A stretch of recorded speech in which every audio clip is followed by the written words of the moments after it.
chers lecteurs et chers consommateurs, aidez-nous et le réseau Plus que Pro à lutter contre ce cancer que constituent les pseudo-youtubeurs de l'intox et la désinformation qui n'ont d'ailleurs rien à vous apporter.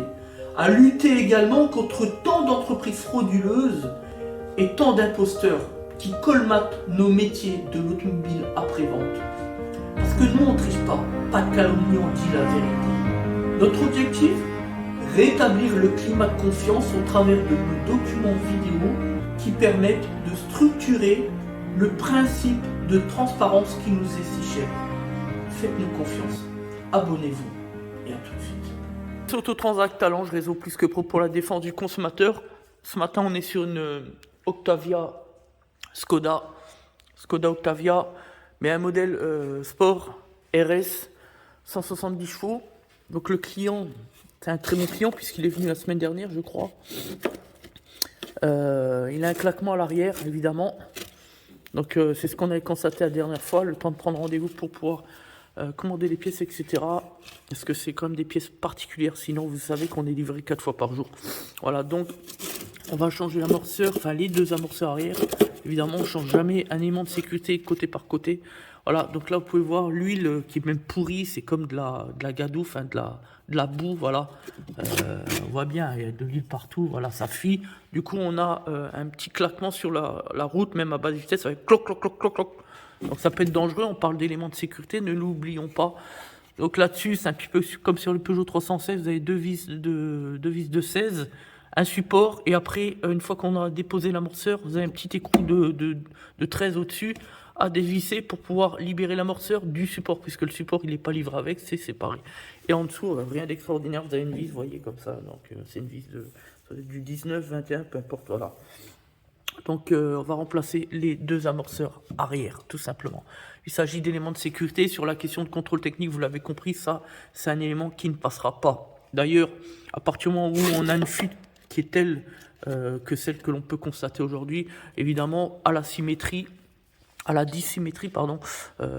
au niveau du test sur le banc, au contrôle technique, évidemment, qu'on aura largement, non seulement une distorsion entre le gauche et le droit, mais surtout, au test d'effort, on aura peu de tenue, puisque nous-mêmes, on l'a constaté quand on a essayé le véhicule, voilà, ça répond plus de rien. Mieux encore, quand on met le véhicule par terre, donc quand on descend le véhicule avec les roues montées, etc., en condition de route, et quand on utilise la main pour pouvoir lever à gauche, on peut remarquer que le véhicule pendoue comme ça, boum, boum, boum, alors qu'à droite, avec un amorceur qui est en bon état, il est beaucoup plus stable. Ce qui démontre évidemment que l'amorceur ne joue plus son rôle de rétention et que on n'a plus que le ressort qui fait son travail, c'est-à-dire ding, ding, ding, ding. Voilà. Donc, voilà. Donc c'est parti, on va remplacer les pièces, évidemment. Ici, on a les nouveaux amortisseurs. Alors, comme d'habitude, on travaille avec les meilleurs équipementiers pour obtenir le meilleur service pour nos clients, la meilleure qualité de service. Voilà pourquoi nous sommes membres du réseau Plus que Pro. Vous cherchez une entreprise fiable avec un réel savoir-faire, des compétences, une expérience professionnelle, triée, sélectionnée sur le volet. Rendez-vous sur le site www.plusquepro.fr. Voilà, la vérité, on n'en dira pas plus. Sinon, rappelez-vous, l'événement incontournable le 24 mars 2022, c'est-à-dire dans un petit peu moins de 2 semaines.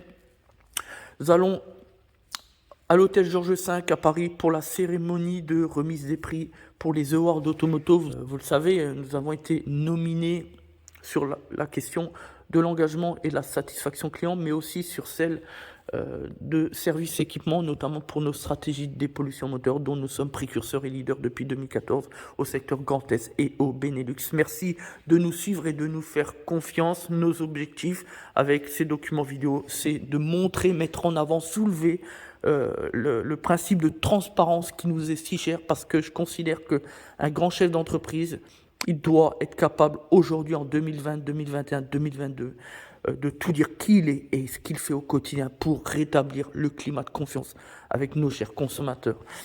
Un grand chef d'entreprise, c'est aussi celui qui place les droits et les intérêts au centre des débats. Je veux évoquer bien évidemment ceux de nos chers consommateurs. Donc un grand chef d'entreprise doit être absolument formé juridiquement parlant, puisque quand on est chef d'entreprise, on peut pas, en tout cas on ne peut plus simplement dire à nos clients, vous pouvez nous faire confiance, on est fort techniquement, on connaît notre métier. On doit aussi être capable, avoir la faculté de dire à nos clients, vous pouvez nous faire confiance, non seulement on est bon techniquement, mais on est aussi en mesure de protéger vos droits et vos intérêts avant même notre propre profit. Voilà la vérité. Voilà, donc là, on vient de déposer la première vis, la deuxième elle est déjà desserrée, comme on peut le constater. Ici, la vis, c'est pareil. Vous voyez, on vient de l'enlever, donc elle est prise vraiment dans le moyeu. Voilà.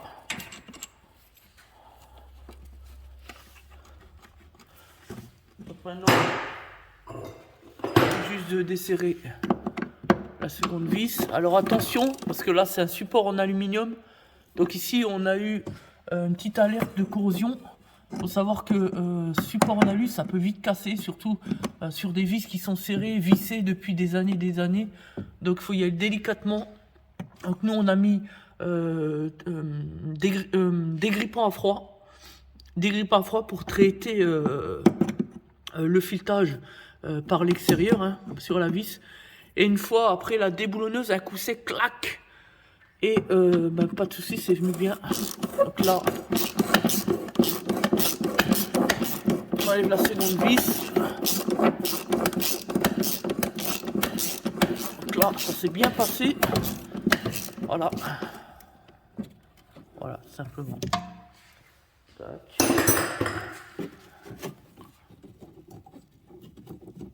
Vous voyez, on voit la corrosion là, de l'aluminium, c'est de l'oxyde. Faire très attention et on sort l'amortisseur.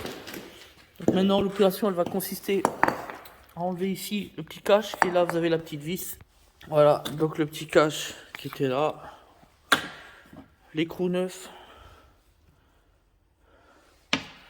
l'amortisseur, on libérera la protection après. Et maintenant, on va travailler donc sur le support, tout simplement. Donc là, c'est du 16. Et c'est parti.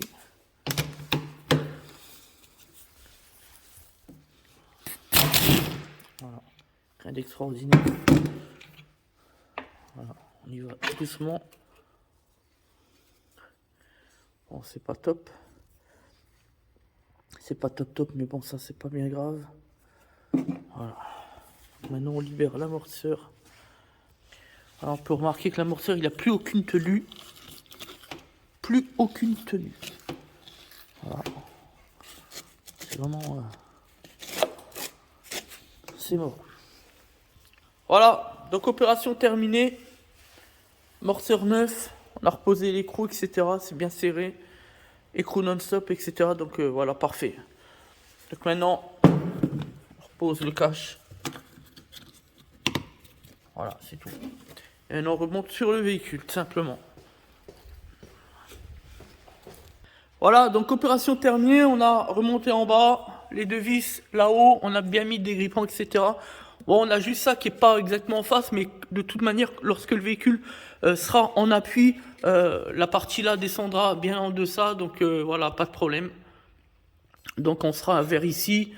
Donc après, même sur la garde, voilà, ça remontera pas. De toute façon, on fera un essai sur route. Et puis surtout, on va analyser ça. De sorte, sinon, eh bien, on le détachera ici, puisque on a fait une petite réparation de fortune. De toute façon, c'est pas bien important du moment qu'on a le cache qui tient ici dessus pour éviter les impuretés. C'est le principal. Voilà. Parce que bon, le problème, c'est que, en fait, enfin, c'est pas un problème, mais c'est vrai qu'ici, c'est en mauvais état. Donc du coup, le problème, ça, c'est de la pièce d'origine. Et on n'aura pas ça sur place, donc on verra avec le client s'il veut qu'on lui remplace l'ensemble, puisque c'est l'ensemble avec le support, ou alors puisque la partie mousse, elle est intégrée, elle est fixée dedans en fait. Donc c'est un ensemble. Donc soit il décide de laisser ça comme ça, voilà. Nous on lui conseillera bien évidemment de le remplacer, mais après il fait ce qu'il veut. Voilà. Donc c'est un moindre problème. Donc maintenant, eh bien, on va intervenir sur l'autre côté. Vous voyez, là c'est pareil, c'est tout déglingué. Donc voilà, c'est un problème, enfin bon. Bref. Ouais. Celui-là, il est grippé dessus. On va essayer de le décoller à la dépose. Donc c'est parti. Alors, regardons un petit peu la différence entre celui qui était défaillant, hein, qui fuyait partout, et celui-ci, le deuxième. Donc ici, on est sur l'amorceur arrière droit. La différence, tout à l'heure, on avait le vérin qui pompait tout seul. Là, on voit bien la difficulté pour le monter. Donc là, il est bon. En tout cas, il est bien meilleur que l'autre. On est bien d'accord. Là, je force à fond. On a vraiment du mal. Donc là, on a un amorceur qui travaille bien, qui fonctionne bien, qui est bien dans son rôle, tout simplement. Voilà. Donc, là, ici, rebelote, amorceur neuf, l'écrou qui va bien. Ici, on va faire sauter à l'aide de la débout, la péteuse, enfin, appelez ça comme vous voulez. Voilà. Elle est ordinaire. Hop. Voilà. Voilà, c'est pareil. C'est d'usure avec le temps, avec les années.